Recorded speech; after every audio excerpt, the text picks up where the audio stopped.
Hello everyone, and welcome.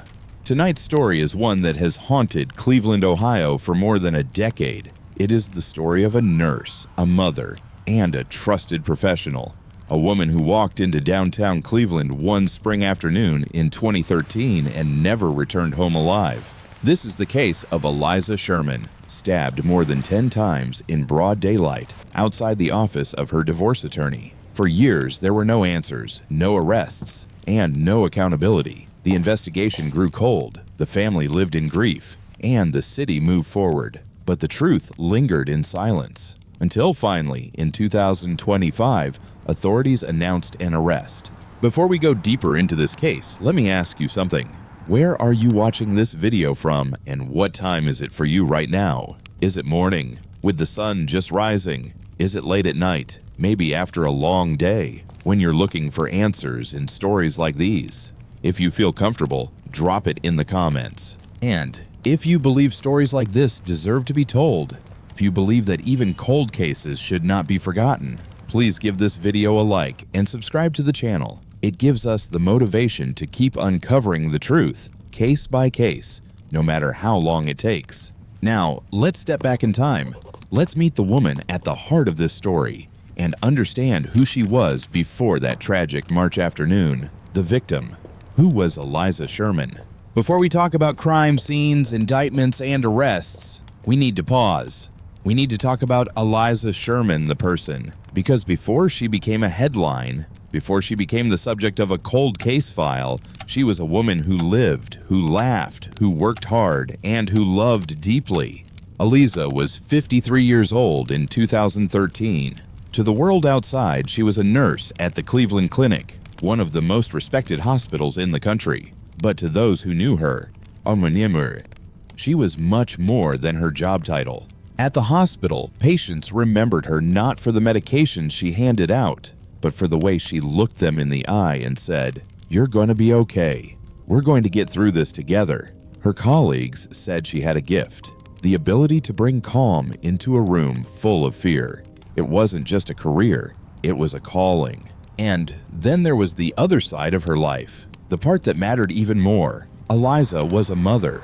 Her children saw her not in scrubs and hospital corridors, but in the quiet moments at home, cooking, asking about their day, reminding them they were loved. She balanced both worlds, caregiver to strangers and anchor to her family. Friends described her as steady, generous, the one who would drop everything if you needed help. She wasn't the loudest voice in the room, but she was often the most dependable. And that's what makes this story so painful, because when someone like Aliza, someone who gives and gives, someone who heals, is torn away in violence, the loss doesn't stop with the family. It ripples outward. Her colleagues grieved, her patients remembered, her community felt the absence. A personal struggle. But even people who shine on the outside carry battles within. For Aliza, that struggle was her divorce. By 2013, she was navigating the storm of separating from her husband. Divorce is never easy. Not on the heart, not on the finances, not on the soul. It's messy. It's painful. And for Aliza, it meant courtrooms, paperwork, tense negotiations, and an uncertain future.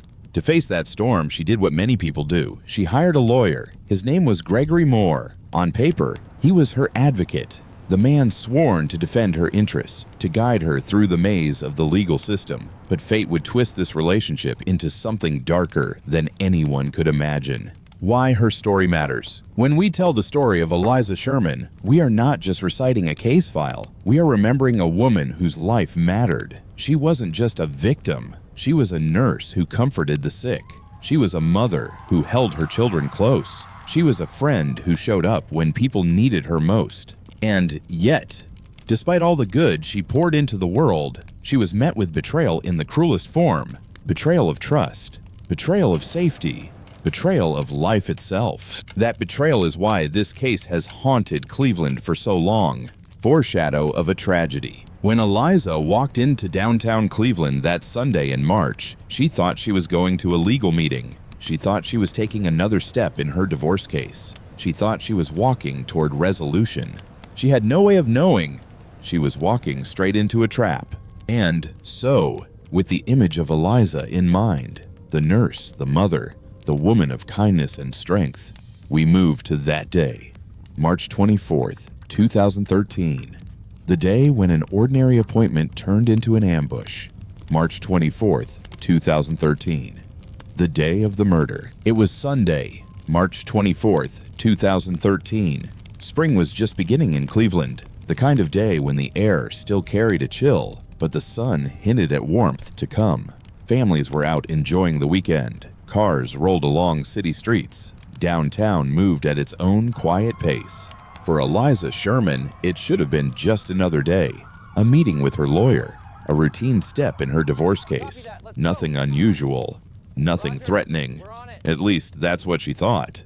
The message. That afternoon, Aliza received a message from her attorney, Gregory Moore. He asked her to meet him at his downtown office around 4:30 p.m. It was a Sunday, unusual timing. But divorce cases bring endless paperwork, urgent conversations, and last-minute strategy sessions. Perhaps Aliza thought nothing of it. Moore had one request. When she was leaving her home, she should text him. That way, he would know when to expect her. Aliza did exactly that. She texted him when she was on her way. What she couldn't know was that those simple words, "I'm coming," would become part of a deadly script. The arrival. She parked her car downtown near the office. The streets were quiet, the sidewalks open. It wasn't dark. It wasn't late. This was broad daylight, a time when safety feels almost guaranteed. Aliza walked up to the office door, but it was locked. She tried again. Still locked. No one inside. She waited. 10 minutes.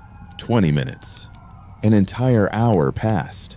Can you picture her standing there, checking her phone, glancing around, wondering if this was just another delay, another inconvenience from a lawyer she had already begun to distrust? Eventually, she gave up. She turned and began walking back toward her car. The attack, and then it happened. Out of nowhere, a hooded figure appeared. Quick steps, silent intent.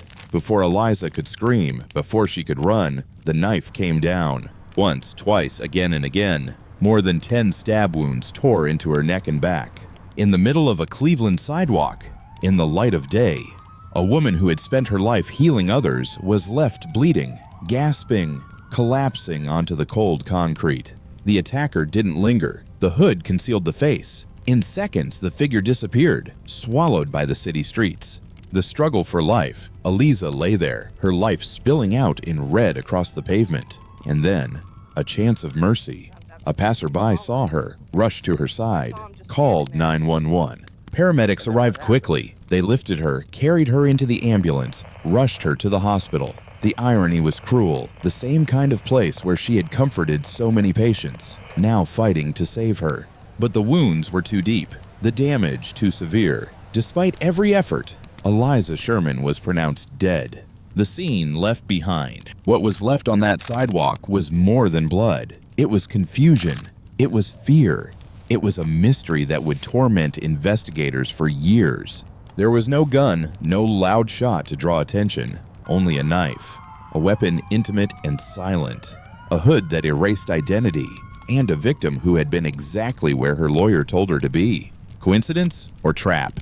That question would echo for the next 12 years. The aftermath. That day, news of the stabbing spread quickly through Cleveland. A nurse from the Cleveland Clinic brutally attacked downtown in broad daylight, outside her attorney's office. It didn't add up.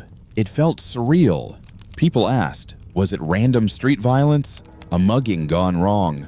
But no purse was taken. No valuables stolen.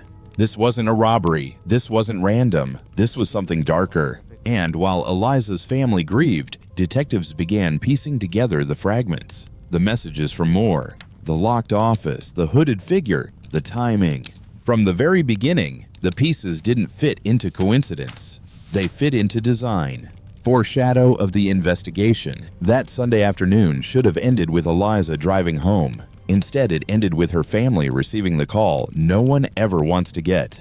Her children lost a mother. Her colleagues lost a friend. Her patients lost a healer. And Cleveland lost its sense of safety. But the story was far from over, because in the hours and days that followed, detectives began asking questions. Questions that pointed straight at the man who had arranged the meeting in the first place. The early investigation and roadblocks. The hours after Aliza's death were chaotic. Police sealed off the sidewalk, taping the scene in bright yellow lines. Reporters gathered. Pedestrians whispered. Cleveland wanted answers. And at first glance, it seemed like the case should have been solvable. A murder in broad daylight, outside an office building. Surely there would be witnesses. Surely cameras had caught something. Surely the killer had left behind a trace. But as detectives quickly learned, the reality was far more complicated. The search for evidence. Officers combed the scene. They looked for the knife. Nothing. They checked trash bins, gutters, nearby alleys. Still nothing. Technicians dusted for fingerprints, hoping the attacker had brushed against a railing or a door. Nothing usable. Blood samples were collected, but they all matched Aliza. The killer had left the scene as if he had evaporated into thin air. Surveillance footage. Downtown Cleveland had cameras, but not nearly as many in 2013 as you'd expect today. Detectives pulled every available tape. One blurry clip showed a hooded figure moving quickly away from the area. The shape could have been anyone. Tall, medium build, nothing distinctive. No face, no clear clothing, just a ghost caught for seconds, then gone. Witnesses. Witness statements trickled in. One person saw someone running. Another recalled a hood. Another thought it might have been a man. Or maybe a woman. In the panic of sudden violence, memories fractured. And that was the problem. No two stories aligned. Stress distorts what the eye sees. And by the time police arrived, what little could have been clear had already blurred in memory. The digital trail. So investigators turned to the digital world. They checked Aliza's phone. There, they found the messages from Gregory Moore, the man who was supposed to be her advocate. The texts were straightforward. He asked her to meet at 4:30 p.m. He asked her to text when she left home. She had done exactly that. And then, she was killed. This was no random coincidence. At least, not in the eyes of the detectives. The first suspicions. Naturally, suspicion turned toward Moore. He had arranged the meeting. He had orchestrated the timing. He was the last person to communicate with her before the attack. Police brought him in for questioning. Where was he that afternoon? What did he know? Why was his office locked when she arrived? Moore told them he wasn't there. He claimed he had been elsewhere. But something in his story didn't sit right. The cracks begin to show. Over time, investigators discovered inconsistencies. Records suggested Moore had not been truthful about his movements. Years later, in 2017, he would even plead guilty to lying to investigators about his whereabouts that day. Think about that. The very attorney representing Aliza lied about where he was when she was murdered outside his own office. That admission alone should have blown the case open. And yet, it didn't. The problem of proof. Here's why. Suspicion is not evidence. Lies raise red flags, but lies do not place a knife in someone's hand. The prosecution needed more. DNA evidence, a murder weapon, a reliable eyewitness. They had none of those. The knife had vanished. The DNA was inconclusive. Witnesses contradicted each other. In court, a defense attorney would have shredded the case. Reasonable doubt was everywhere. Moore's troubling history. Still, detectives dug deeper into Moore's past, and what they found was shocking. In 2012, just a year before Aliza's murder, Moore had called in fake bomb threats to delay hearings in her divorce case. A lawyer, sworn to uphold the law, using terror threats to stall proceedings.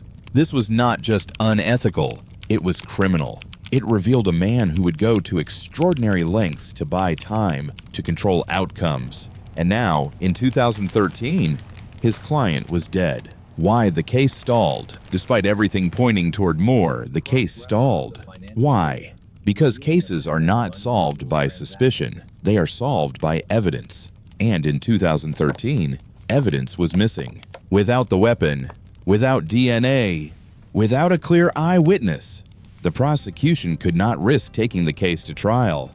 An acquittal would have closed the door forever, so the file was left open, but cold.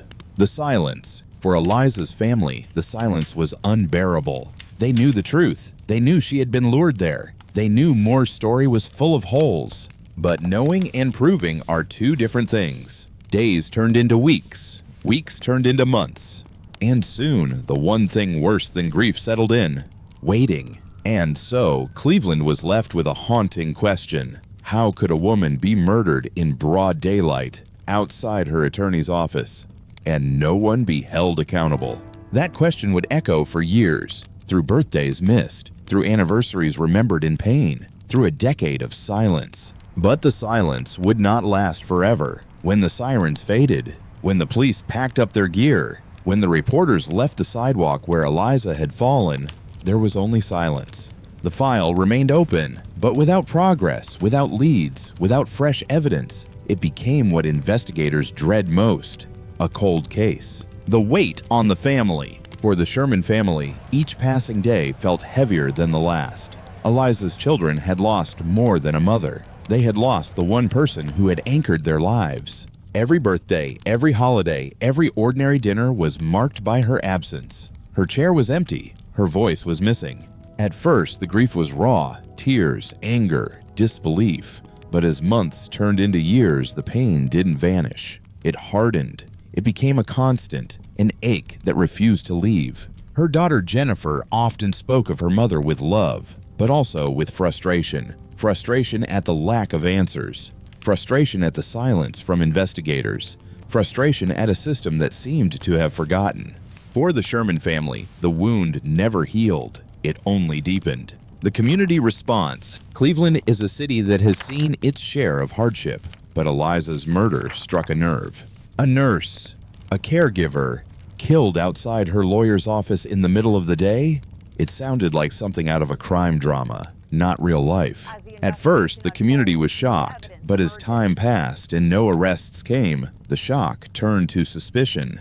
People whispered, was someone protecting Moore? Was the justice system unwilling to pursue a case against one of its own? A lawyer? How could this happen in broad daylight and still remain unsolved? These questions eroded trust. And once trust in justice is shaken, it takes years, even decades, to rebuild. The pain of cold cases. Cold cases don't just hurt families, they haunt detectives too. Every investigator has a drawer of files they can't forget, faces of victims that return in their dreams, details that nag at the back of their minds. For Aliza's case, the problem wasn't lack of effort. Detectives had tried. They had questioned more. They had chased leads. They had pulled tapes and scoured the scene. But without solid evidence, their hands were tied, and so the file sat. Technically open, but practically frozen. Time moves forward. By 2015, 2 years had passed. By 2017, Moore had admitted to lying to investigators, but still, no murder charges. By 2018, he had given up his law license, disgraced and disbarred. By 2020, 7 years had slipped by, and the world had changed. New technology emerged. But for the Sherman family, nothing changed at all. Each anniversary of March 24th was a reminder. Vigils were held, candles were lit, but justice was absent. The feeling of abandonment. For Aliza's children, the silence of the justice system felt like abandonment. They had questions no one could answer. Who killed their mother? Why was she targeted? And why was the one man who arranged the meeting, Gregory Moore, still free? These questions became the background noise of their lives. Every time the phone rang, they hoped it was news, but the calls never came. The community's fear. An unsolved murder sends a dangerous message. If a killer can walk free after stabbing a woman more than 10 times on a city sidewalk, what does that say about safety? For Cleveland, the message was chilling. If this could happen to a nurse, to a mother, in daylight, it could happen to anyone. The wait for a breakthrough. And yet, in the background, hope never fully died. The family pressed for answers. Journalists occasionally revived the story. Detectives, even if quietly, kept the file alive. Because sometimes, all it takes is time. Time for a new technology to arrive. Time for a new investigator to see the file with fresh eyes. Time for the truth to claw its way back to the surface. The long silence. 8 years passed. 8 birthdays without her. 8 anniversaries marked by grief. 8 years of silence in the file of Aliza Sherman. But silence is not the same as closure. And in 21, that silence was finally broken. 8 years had passed. 8 years of silence. 8 years of a family waiting for answers that never came. But in 21, something changed. The file that had gathered dust in Cleveland was pulled back into the light. The Ohio Bureau of Criminal Investigation, the BCI, announced they were taking over. Fresh eyes, fresh hands, fresh determination. Why reopen now? Cold cases are often reopened for 2 reasons: new information or new technology. In Aliza's case, it was both. Technology had advanced. Forensic science in 2021 was far ahead of what it had been in 2013. Touch DNA could now detect microscopic skin cells left behind, even by the briefest contact. Digital forensics had grown sharper. Old phones, old records, and metadata could reveal details invisible before. Video analysis had improved. Grainy footage could be enhanced, slowed, compared against databases. And then there were the investigators themselves, men and women who weren't weighed down by the frustration of 2013. They weren't thinking of all the things that hadn't worked. They were thinking of what might work now. The digital trail revisited. The first step was obvious: revisit the timeline, revisit the communications between Aliza and her attorney. The texts told the same story. Moore had asked her to come to his office at 4:30. He had asked her to text when she left home. She did. She was attacked. But now, investigators cross-referenced those texts with new data. Phone records, tower pings, timestamps, each detail painted a clearer picture. It wasn't just that Moore asked her to come. It was that he controlled the timing. He knew when she would arrive. He knew she'd be alone. The office swipe, another detail overlooked or underexplored in the past, came into sharper focus: building access records. That evening, after Aliza had been stabbed, Moore swiped into his office. Why? Investigators believed it was an attempt to create a false trail, to suggest he had only returned later, long after the attack. But in reality, that swipe was damning. It was the act of someone trying to cover tracks. Patterns of deception. The BCI team also reviewed Moore's history. 2012, bomb threats phoned in to delay divorce hearings. 2013, lured Aliza to the office where she was killed. 2017, admitted to lying to police about his whereabouts. 2018, disbarred, stripped of his law license. One by one, the pieces stacked up. Not just mistakes, not just errors, a pattern. A pattern of lies, a pattern of manipulation, a pattern of bending the law until it snapped. Did he act alone? But there was still a question investigators couldn't ignore. Did Moore wield the knife himself? Or did he have help? The stabbing was violent, more than 10 wounds. Rage seemed to pulse through every strike. But rage can be staged. If Moore had hired someone, perhaps he instructed them, make it look personal, make it look like random street violence. The indictment that would later come did not claim certainty. Instead, it charged Moore with both acting himself and conspiring with another. Either way, prosecutors argued he was responsible. Hope returns. For the Sherman family, the news that the BCI had reopened the case was a spark in the darkness. After nearly a decade of silence, there was movement again. Hope is fragile for families of cold cases. They've been disappointed before. They know that reopening doesn't always mean solving. But still, this was the first real sign that justice hadn't forgotten them. The long buildup from 2021 onward, investigators worked quietly, carefully. Every piece of evidence was retested, every digital trail reanalyzed, every inconsistency in Moore's story highlighted, preserved, prepared. It would take another 4 years, 4 years of building, 4 years of patience, until finally, in 2025, the storm would break. 12 years, that's how long it took. 12 long years of silence, grief, suspicion, and waiting. And then, in May 2025, the announcement Cleveland had been waiting for finally came.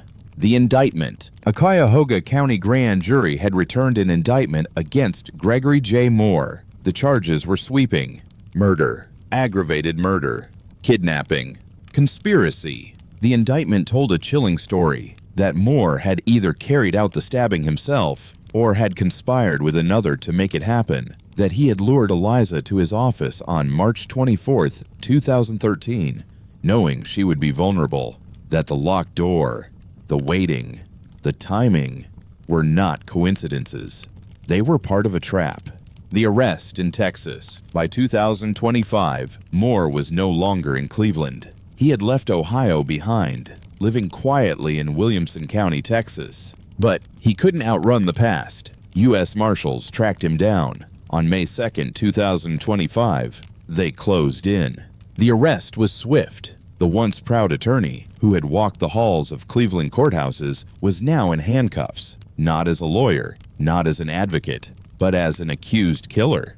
The evidence behind the charges, prosecutors laid out the key points of their case. The setup, Moore told Aliza to meet him on a Sunday afternoon. The texts, he asked her to confirm when she left home. The locked office, she arrived to find the door closed, forced to wait outside.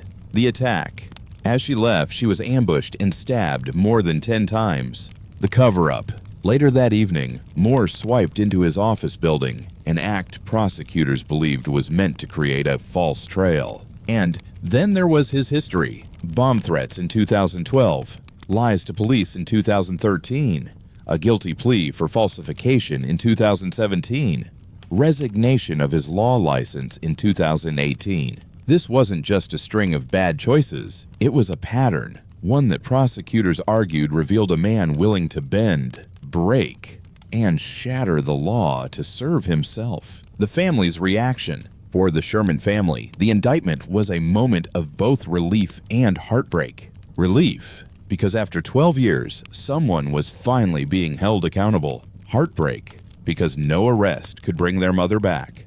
Jennifer Sherman, Aliza's daughter, said the family had never given up hope. They had waited year after year, believing this day would come.